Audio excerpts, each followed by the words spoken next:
minutes before the end, kindly raise your electronic hand so that we know that you wish to say something, so that we can stop 5 minutes before. Otherwise, as usual, the program will end till the end, the talk will go on because there's so much to say. And this is only part one. Probably there'll be 2 or 3. So yes, Vibha, please continue. Thank you, Vimal.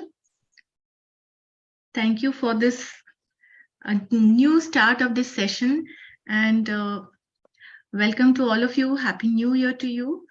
We are starting this session after a most successful international convocation, which was attended by many at Adyar, and it was very nice to meet many of the people in person.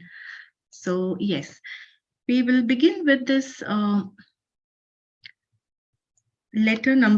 chronological letter number 67, which has been written by Mahatma KH to AP Senate. And I have some slides which I would like to share.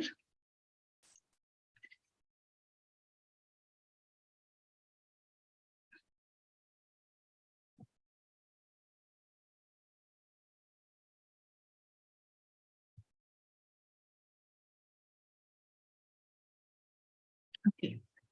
So this letter was written on 10 July 1882 to AP Senate. And in this letter 67 and the previous letters which we did, 65, 66, in that Mahatma Ji has given a lot of the theoretical aspect of the chains and the rounds and the globes. So this letter is in continuation of that. And it is in the question and answer format. And in this, Senate has posed the question to Mahatma KH.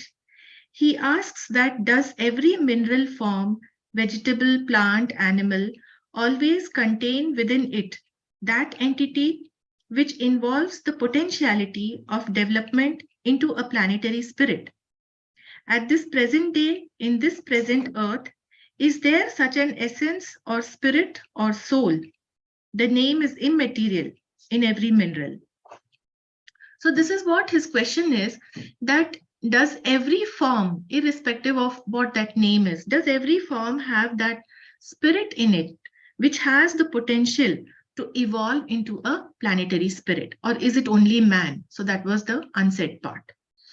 And Mahatma Ji answers, invariably, only rather call it the germ of a future entity, which it has been for ages. So why he's saying that call it the germ of a future entity? Because the germ which is in a mineral, it will evolve into a plant. The germ which is in plant, it will evolve into a animal. And the germ in animal will evolve into human. And it is in the human, the germ, the future germ of becoming a perfected man and later a planetary spirit. So that is why he's saying that call it the germ of a future entity, which it has been for ages. Since the cycle of evolution begins, this germ is present. Now, for example, if you consider a tree, in say a fruit tree, apple tree or mango tree. So in every seed in the fruits of that tree, it contains the germ of the future tree. And given the right conditions, that germ in the seed will develop into a tree. So similarly, in every form also, whether it is mineral, plant or animal, it contains the germ which can grow into a planetary spirit. And this fact is clearly stated at many other places also. Some of you who might have read The Secret of Self-Realization by Dr. I.K. Temini. It is a commentary on Pratibhigya Hridayam. It is a work which contains 20 shlokas. And in the last shlok, this is very clearly mentioned that what is the future of man. And it mentions clearly that the future of man is he will become Chakreshvarta. That is the Sanskrit term has been used, which means nothing but a planetary spirit. So those who are interested can go through that work and read it. He has given a beautiful commentary on that. We'll move further to the next point. Take the human fetus. From the moment of its first planting, until it completes its 7 months of gestation. It repeats in miniature the mineral, vegetable, and animal cycles it passed through in its previous encasements, and only during the last two develops its future human entity. It is completed, but towards the child's 7th year.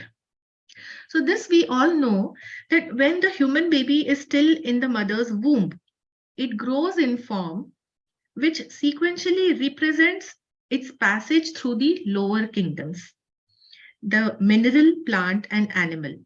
And only in the last 2 months of gestation, it starts resembling the human form. And the development of its human form completes when the child becomes 7 years old.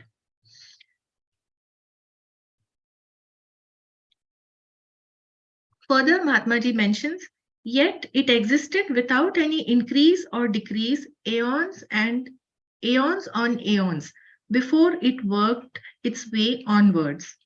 It meaning that germ which is there in the entity. Before it worked its way onward, through and in the womb of Mother Nature, as it works now in its earthly mother's bosom. So this germ, which is present in all the forms, in all the entities, this germ, the potential to evolve into a planetary spirit that existed since the beginning of the solar system. As the solar system evolved, the forms also evolved in nature. And with that, the germ inherent in them are also evolving. Presently on our earth chain, there is no change in the potency of that germ. It does not decrease. That potency remains the same. It can evolve into the planetary spirit, and the forms are evolving. So from mineral, it is becoming plant to animal to human. But that potency contained in the germ form, it remains the same. It will eventually evolve into the planetary spirit. Truly said a learned philosopher who trusts more to the intuition than to the dicta of modern science. The stages of man's intrauterine existence embody the condensed record of some of the missing passages in Earth's history. Thus, you must look back at the animal, mineral, and vegetable entities. Basically, these anthropological studies indicate that modern man first evolved 6 to 2 million years ago. And the evolution took place mostly in parts of Africa, especially in Morocco. Most scientists, they currently recognize about 15 to 20 different species of early humans.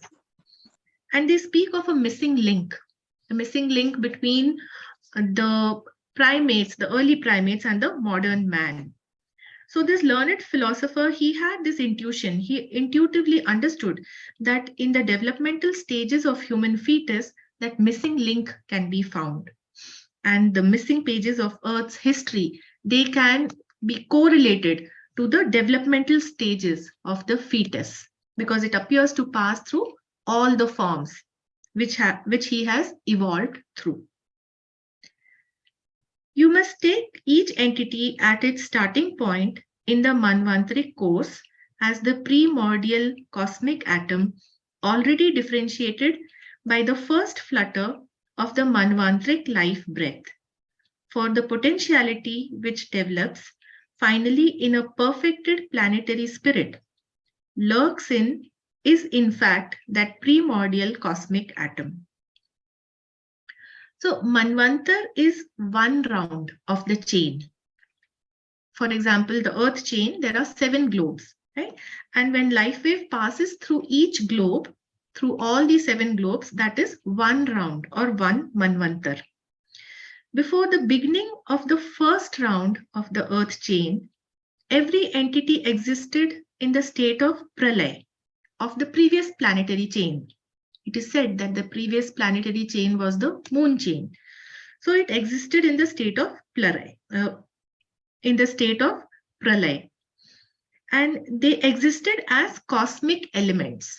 So the forms were dissolved, but the cosmic elements, they existed. That is what we call Panchabhut.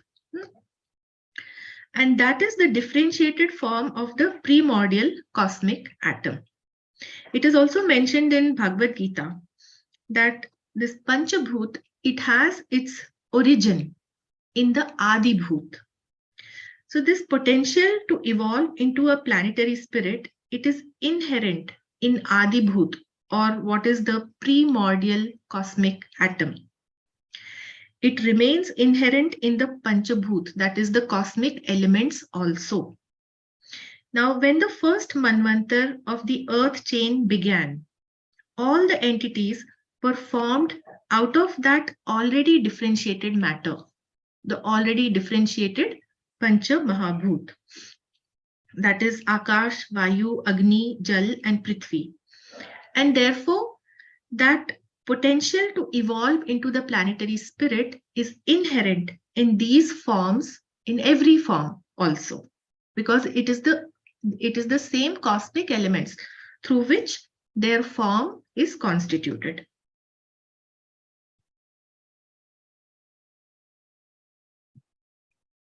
We move on to the next.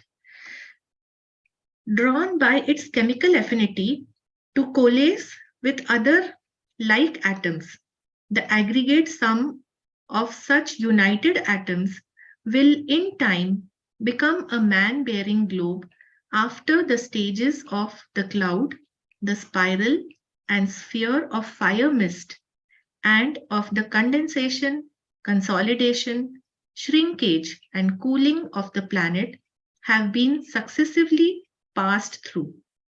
But mind, not every globe becomes a man-bearer.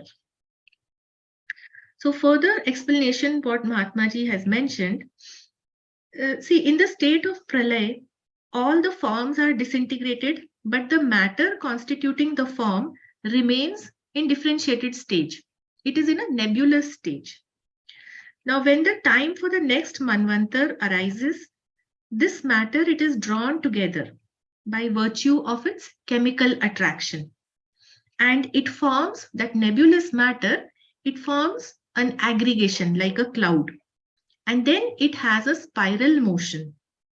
And after that, the dust becomes very hot. It becomes incandescent. It is called sphere of the fire mist. Actually, these stages are also, contemporary science is also studying this, and it is describing this, that how from the nebulous dust, from the nebulous cosmic matter, the stars and planets are being formed. So this is very much corresponding to the same.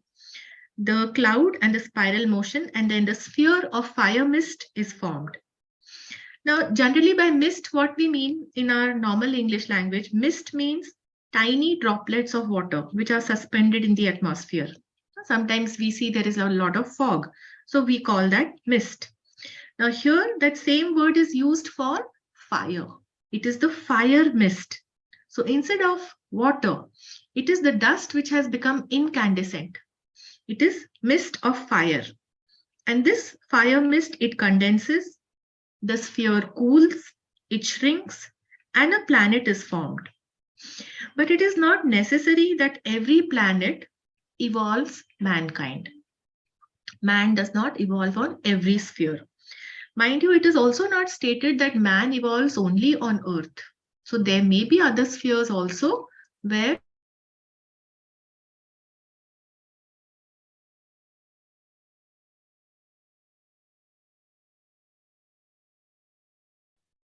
I think there's some lost connection, so we'll just wait.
Should we ask Meenakshi ji to give the Hindi translation while we wait for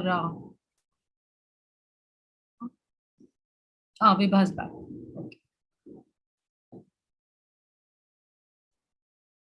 There was a power loss at my place, so the internet connection just dropped. Yes.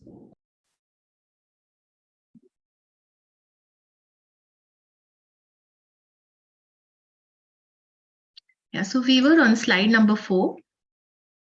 I'll continue from this slide.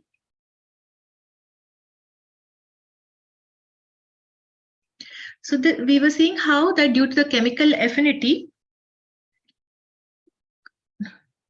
am I still audible, Vimal? Yes, yes. Okay, I have put it on my mobile hotspot connection. So even if the power goes, I'm continuing with my mobile connection. Okay. Yeah, so how due to the chemical affinity, how we have the formation of the globe through the stages of cloud, spiral, sphere, of the fire mist, the condensation, consolidation, shrinkage, and cooling of the planet. In the next point, the great difficulty in grasping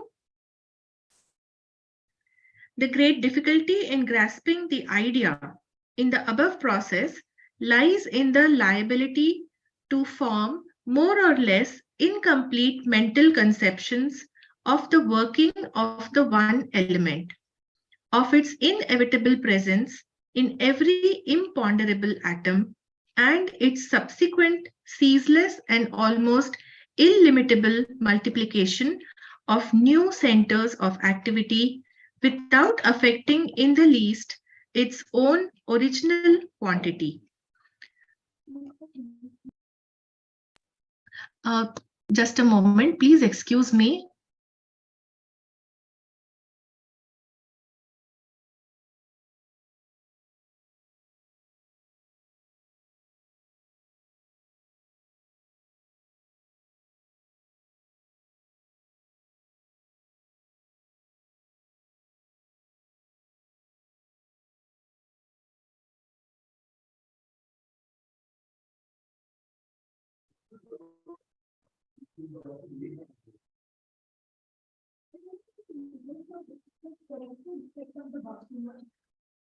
I'm so sorry, I'm having this power issue at my home.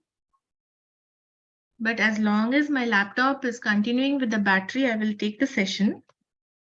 So in the second point, Mahatma ji has mentioned that our limited minds, they are incapable of having a complete idea of how the cosmic elements, globes, and evolving entities have the potential to become the planetary spirit. We know about 5 cosmic elements, but there are 7. The 7th being the only element or the one element from which the rest of the cosmic elements emanate.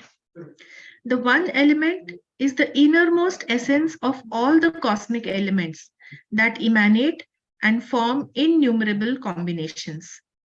This does not affect the quantity of the one element in the least.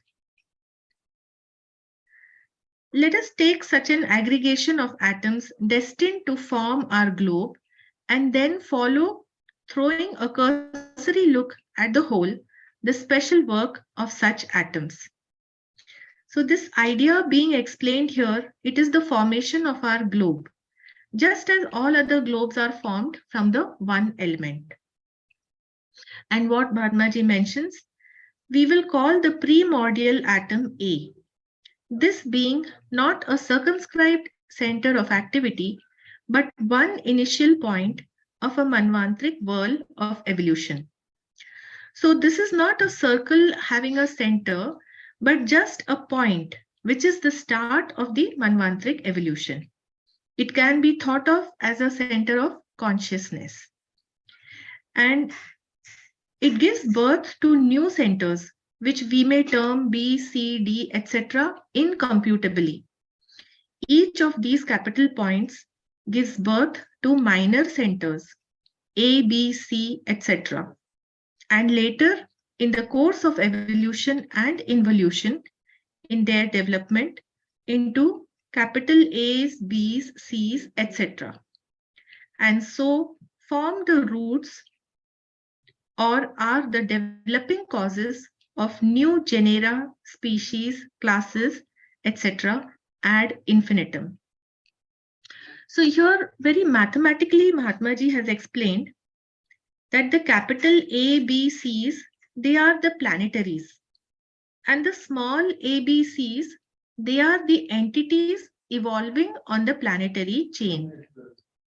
In course of evolution, the entities will themselves become planetaries. That means they will become the capital A, B, or C. To understand how a planetary, that is a capital A or B or C, gives birth to new centers of consciousnesses, that is the small A's, B's, and C's. Let us consider Earth and man who is evolving on Earth. It is said that man is made of earth. We are made of earth, and to earth we return. That is our form. It is made of Prithvi Tattva. It comes from the material of this earth, and it goes back to the earth. So in due course of evolution, the germ which is there in us, it will evolve into a perfected man and further into a planetary, just like the earth, which is a planetary. So we are born of earth, and we will also in future become a planetary. Further, it is mentioned, now neither the primordial A and its companion atoms, nor their derived A's, B's, C's have lost one tittle of their original force or life essence by the evolution of their derivatives. The force there is not transformed into something else, as I have already shown in my letter, but with each development of a new center and acting from within itself, multiplies ad infinitum without ever losing a particle of its nature in quantity or quality, yet acquiring as it progresses something plus in its differentiation. So what this means is the innermost essence, which is the germ or the force within each center of consciousness, it is immutable. It never changes in quantity or quality, even though the centers are multiplying in a hierarchical format. HPB has mentioned in the Secret Doctrine that the universe is made up of hosts of intelligent hierarchies. Each center of consciousness gives rise to new centers.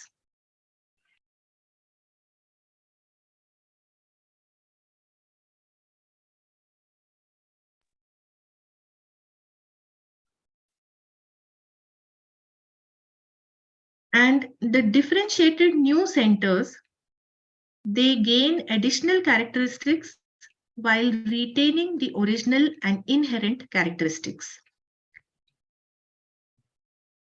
The next point, this force, so-called, shows itself truly indestructible, but does not correlate and is not convertible in the sense accepted by the fellows of the Royal Society. So the Royal Society, we all know, it is made up of the most eminent scientists and engineers and technologists from the UK and Commonwealth. And this force that Mahatma Ji speaks about, it is not the same as the force that the scientists speak of or the members of the Royal Society speak of, because it cannot be correlated to anything or converted into anything, but rather may said to grow and expand into something else, while neither its own potentiality nor being are in the least affected by the transformation.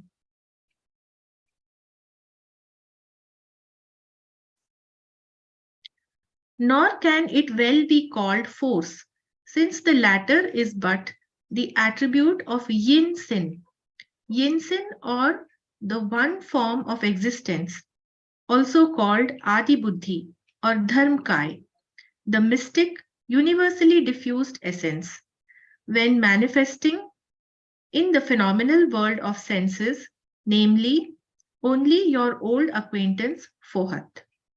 So Mahatma Ji clarifies that the germ, which is present in every form, it cannot be called force, because force is only an attribute of the one universal essence, whereas that which is the germ, it is the universal essence.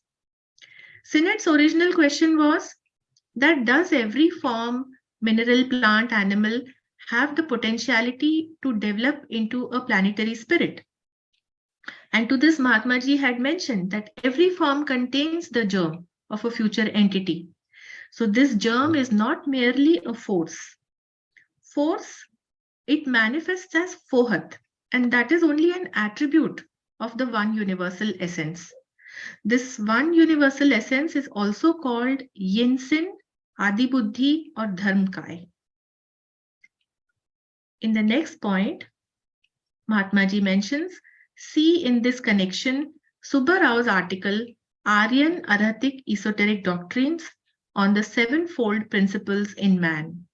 His review of your fragments, pages 94 and 95. The initiated Brahmins call the Yinsin and Fohat Brahma and Shakti when manifesting as that force. Now, we have seen that T. Subba Rao, he was one of the early theosophists. He was a brilliant Advait Vedanti. Although he had his differences with Madame Blavatsky about the sevenfold classification of human principles. But as far as Adi Buddhi and Fohat go, they correspond to the consciousness which manifests as Brahma and his Shakti, which evolves into the universe. So that is the reference which Mahatma Ji has made here, that T. Subba Rao, he had reviewed that article written by Sinnett, and these terms which are used, they are nothing but Brahma and Shakti. Further, he says, we will perhaps be nearer correct to call it infinite life and the source of all life, visible and invisible, an essence inexhaustible, ever present, in short, Swabhavat. So this is another term, a Tibetan used in Tibetan Buddhism. Swabhavat is the germ present in every form, which has the potentiality to develop into a future entity. Swabhavat is the one infinite life, pervading everything and everyone in the universe. It is always present and never diminishes, irrespective of how many new centers of consciousnesses keep taking birth in the universe.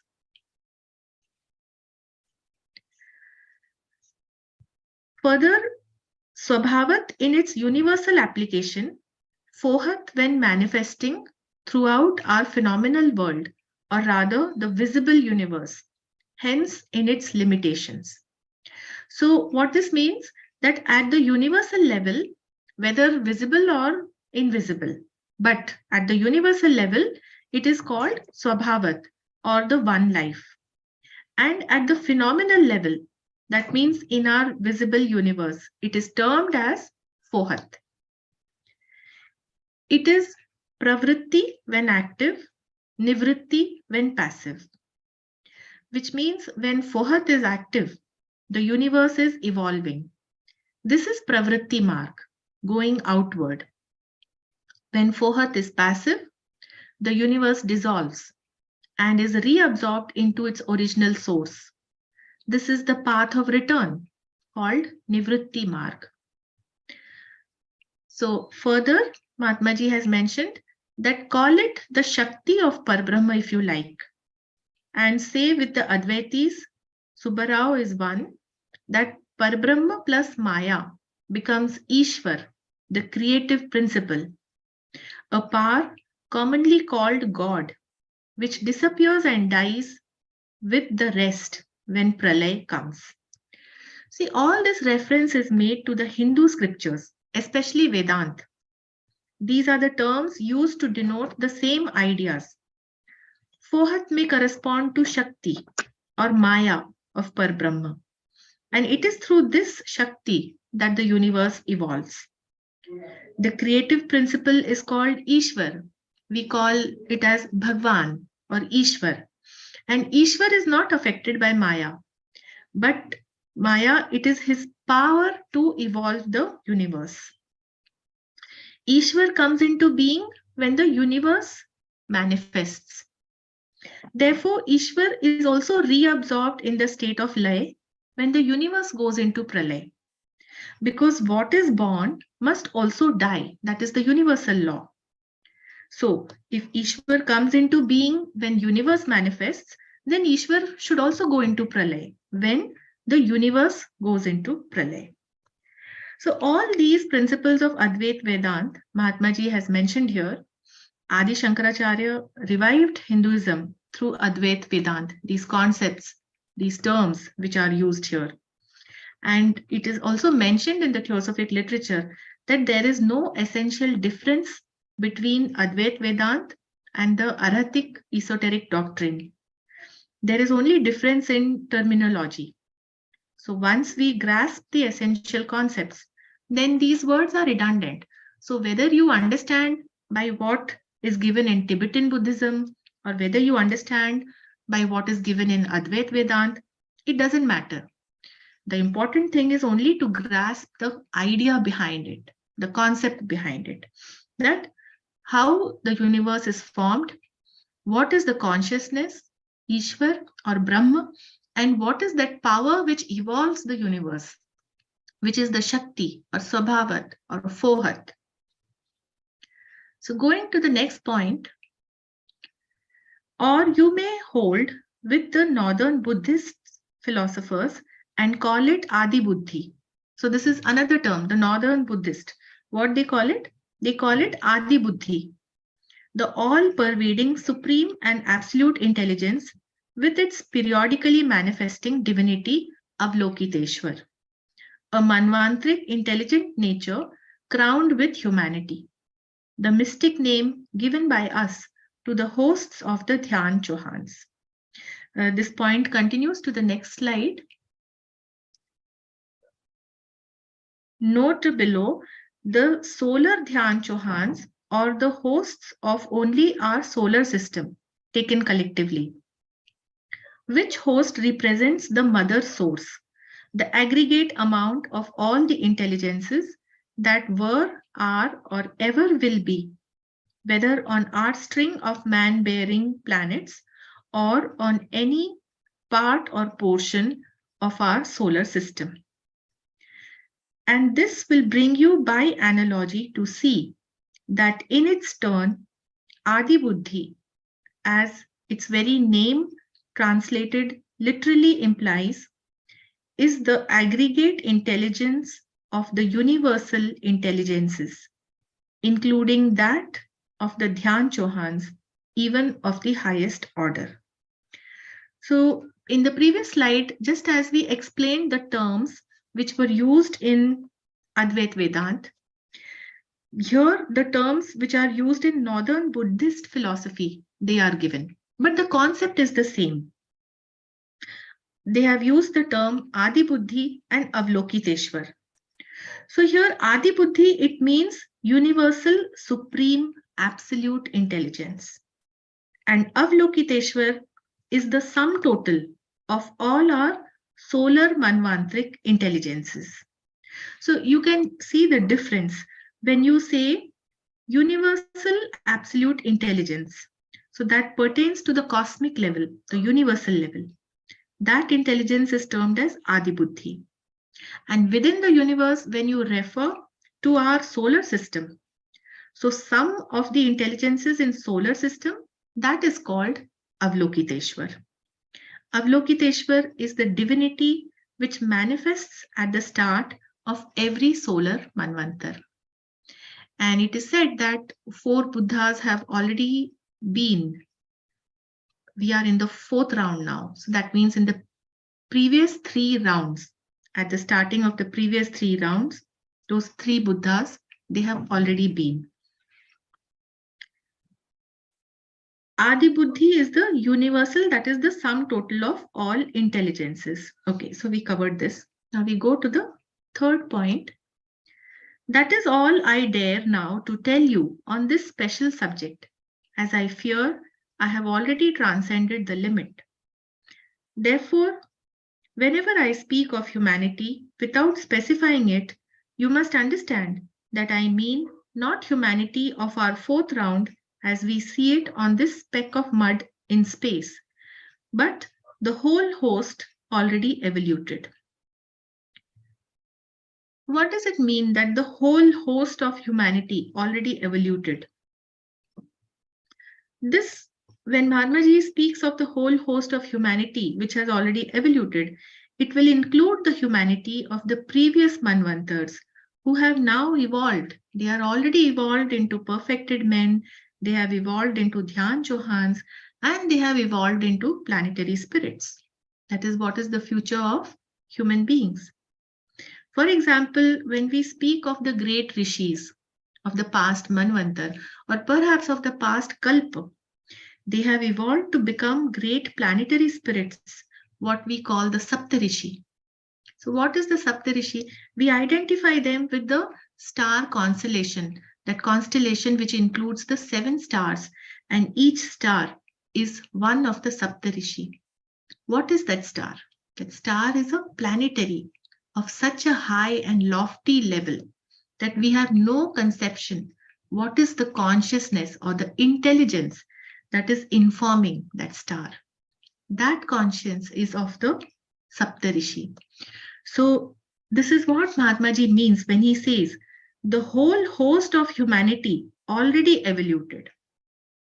Already these people have been there in the previous Kalp and Manvantar and have evolved to lofty heights. Going further, yes, as described in my letter, there is but one element and it is impossible to comprehend our system before correct conception of it is firmly fixed in one's mind. This element thus is the, to speak metaphysically, one substratum or permanent cause of all manifestations in the phenomenal universe. The ancients speak of the 5 cognizable elements of ether, air, water, fire, earth, and of the one incognizable element to the uninitiates, the 6th principle of the universe, call it Purush Shakti, while to speak of the 7th outside the sanctuary was punishable with death. But these 5 are but the differentiated aspects of the one.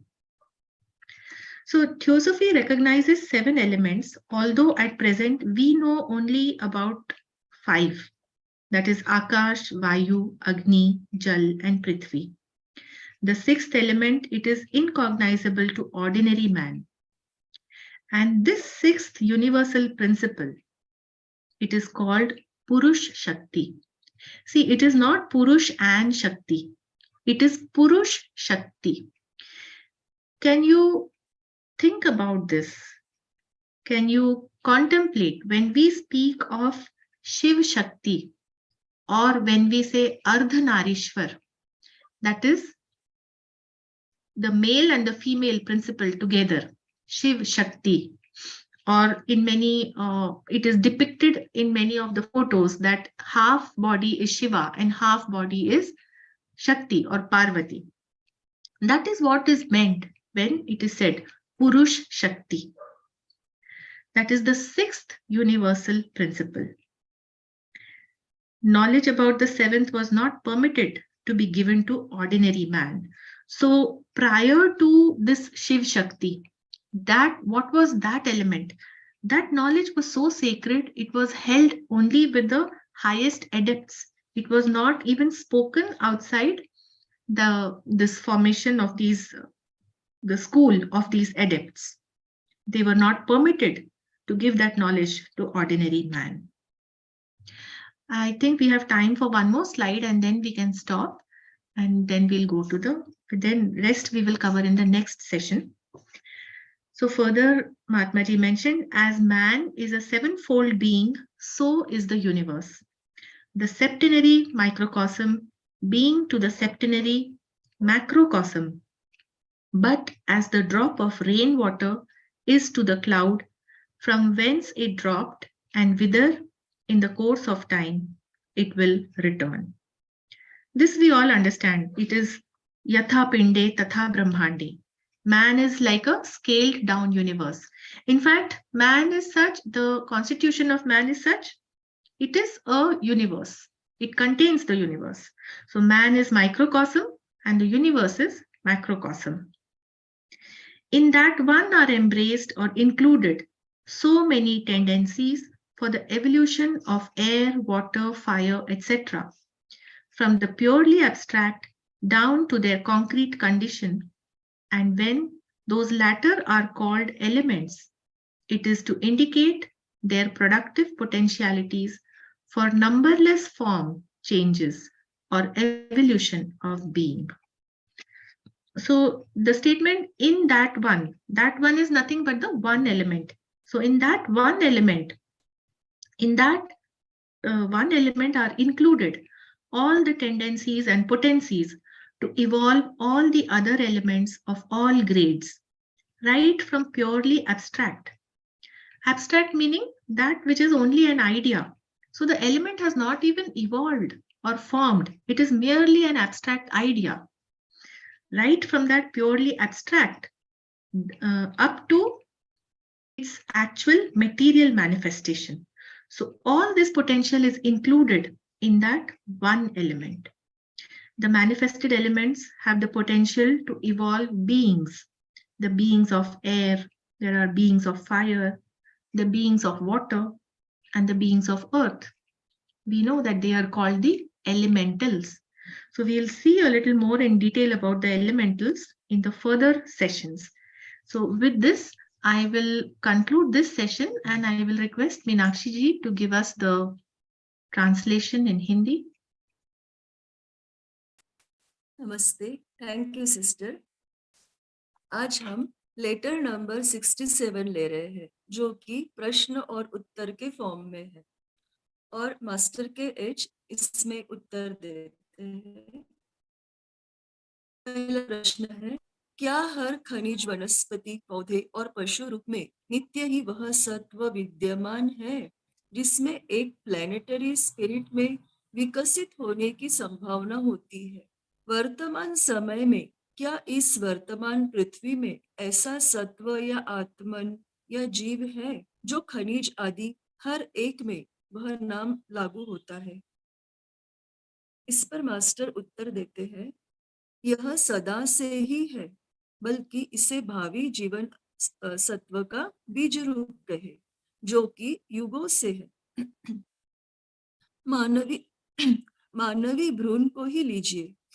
उसके प्रथम रोपण क्षण से लेकर जब तक कि वह गर्भकाल के अपने 7वें महीने को पूर्ण नहीं कर लेता है, वह खनिज, वनस्पति और पशु आवर्तनों को लघु रूप में दोहराता है, जिससे वह अपने पिछले आवरणों में गुजरा था, और केवल अंतिम 2 महीनों के दौरान वह भावी मानवीय जीव में विकसित होता है।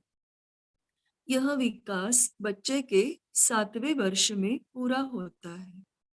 आगे बढ़ने से पूर्व युगों युगों से बिना किसी वृद्धि या घटाव के वह जगत जननी के माध्यम से और उसके कोख में आगे बढ़ता रहा, जैसे कि वह अब अपने भौतिक रूप की माता के गर्भ में पल रहा है। किसी ने सत्य ही कहा है, एक विद्वान दार्शनिक आधुनिक विज्ञान के सिद्धांतों के बजाय अपनी अंतःप्रज्ञा पर भरोसा करता है।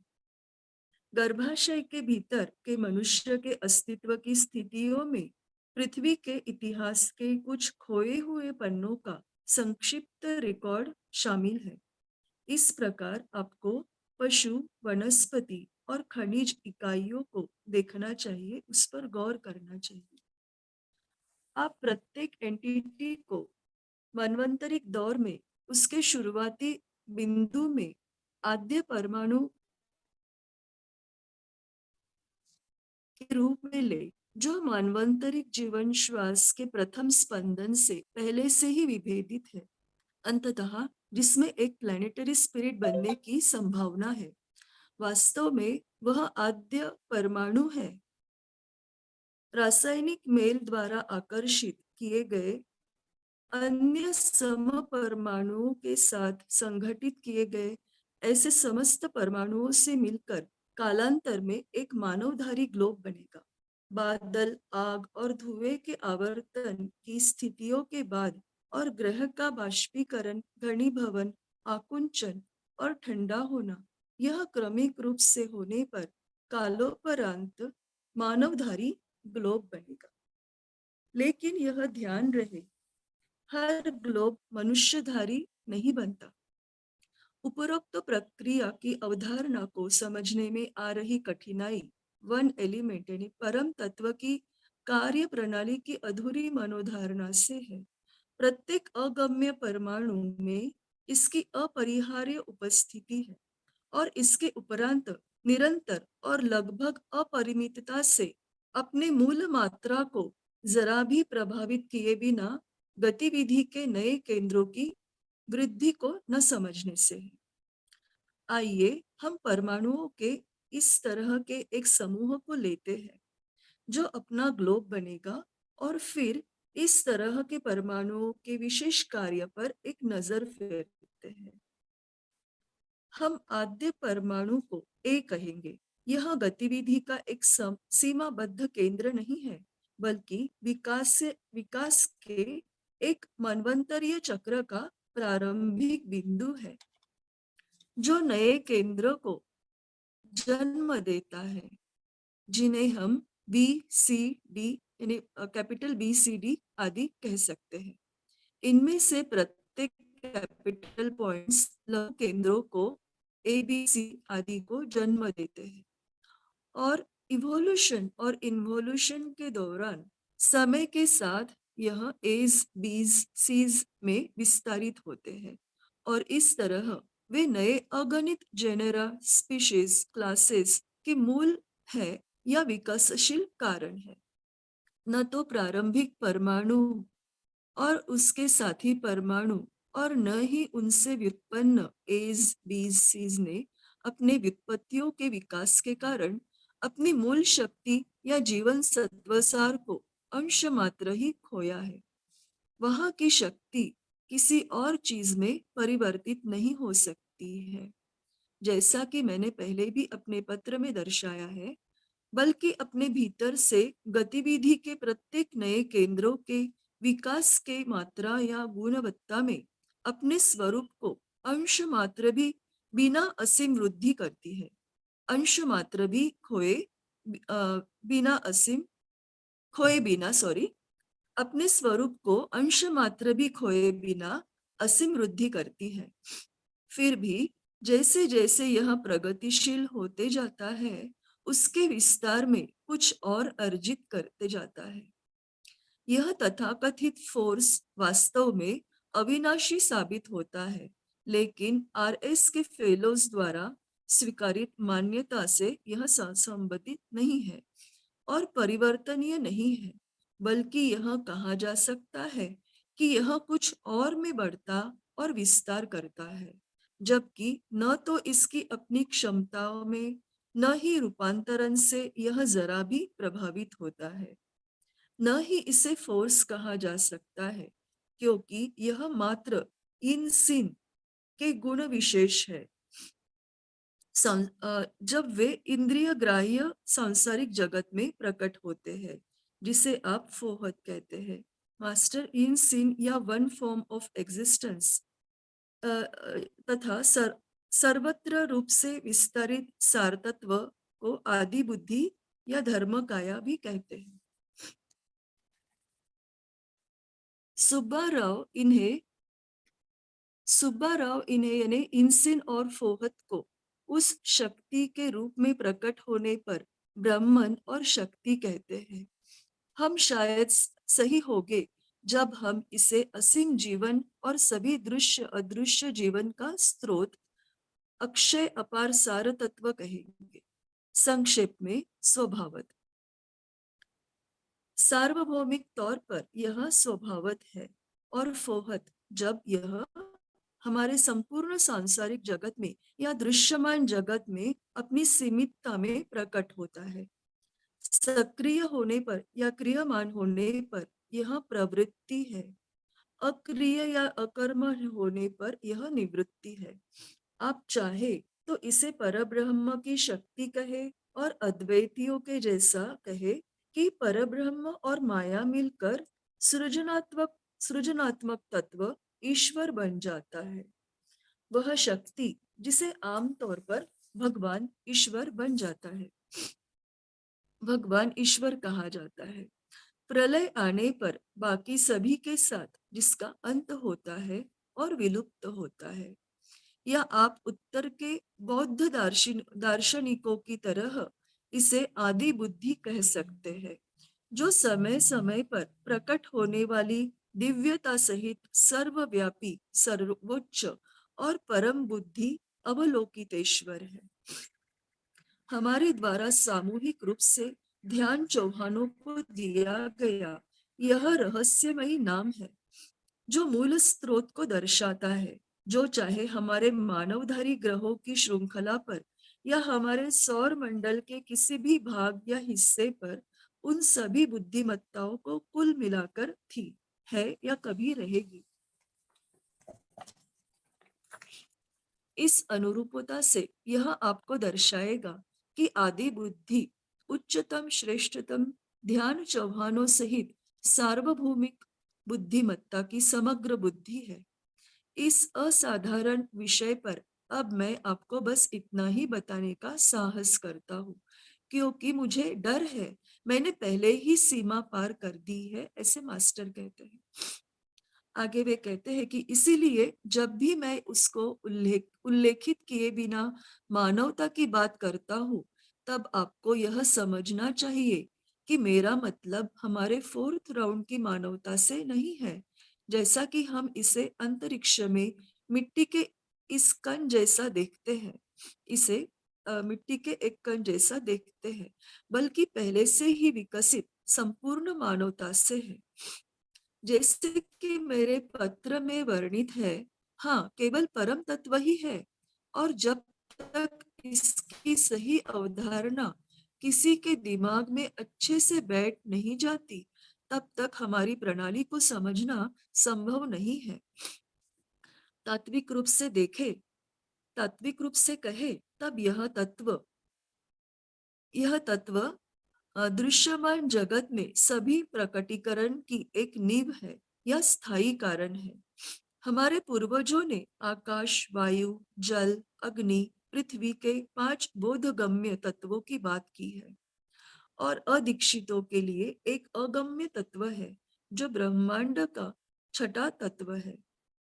इसे पुरुष शक्ति कहे, जबकि हमारे पवित्रतम स्थल के बाहर 7वें तत्व की बात करना मृत्युदंड था।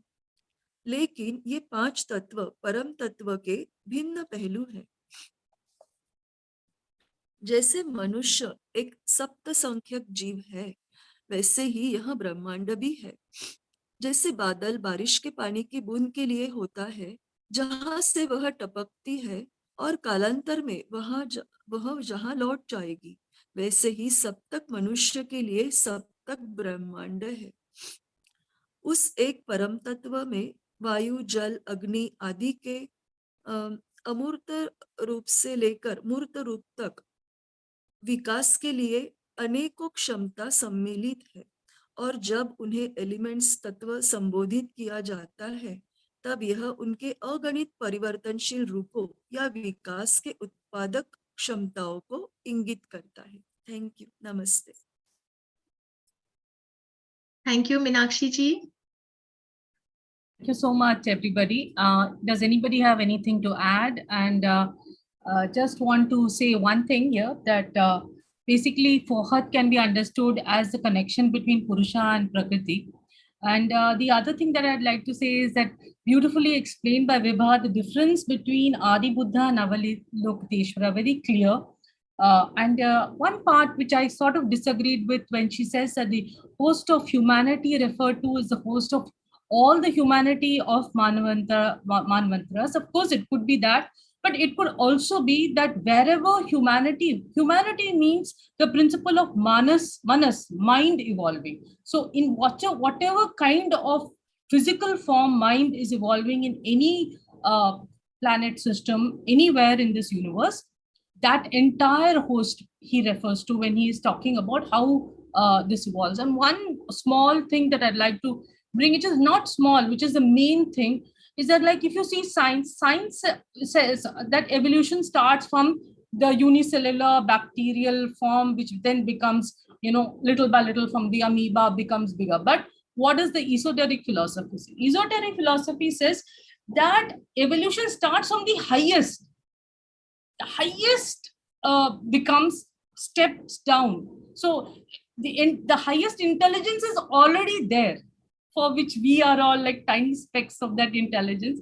So that is the very huge difference of what esoteric philosophy talks about. And but at the same time, if you study the secret doctrine, you will realize that there is, although all the ancient texts were talking about it, and they were like our Puranas talk about it, everything talks about it, but there's so much myth and so many stories that in clarity scientifically we don't understand. And that's where I think theosophy tries to bridge that gap, that where does myth end and science begin. So yes, anybody else has anything else to say? This is all I wanted to say. Vimal, that was a very nice observation. I really appreciated that the host of humanity not only means the humanity which has already evolved, but it could mean that wherever in the universe the principle of mind is evolving. And humanity, it means mortal, which will take birth again and evolve through this cycle. So yes, it could very well include that.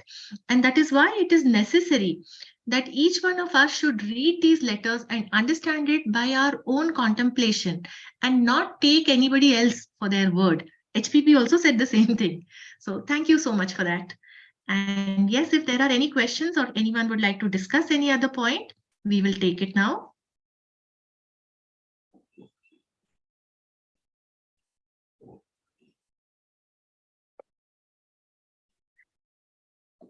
I think this topic is so complex, it requires so much of thinking that people still try to understand that, yes, what is this concept?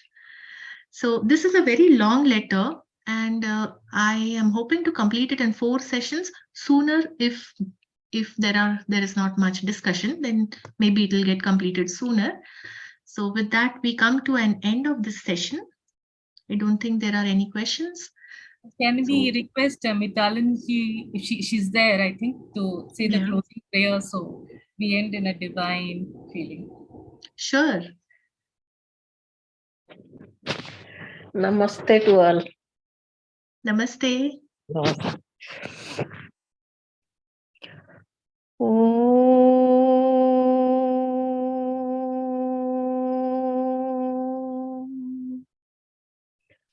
असतो मा सद्गमय तमसो मा ज्योतिर्गमय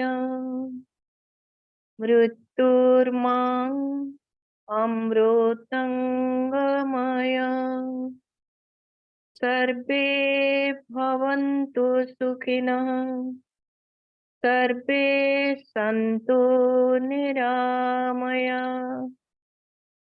सर्वे भद्राणि पश्यन्तु न कश्चित् दुःखभाग् भवेत्। ॐ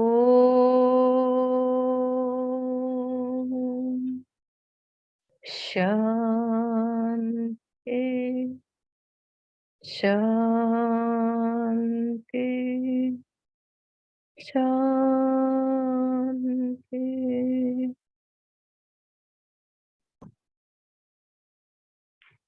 Namaste, and thank you all for joining. Thank you, Mitalini ji. Thank you, Vimal ji. Thank you. Thank you.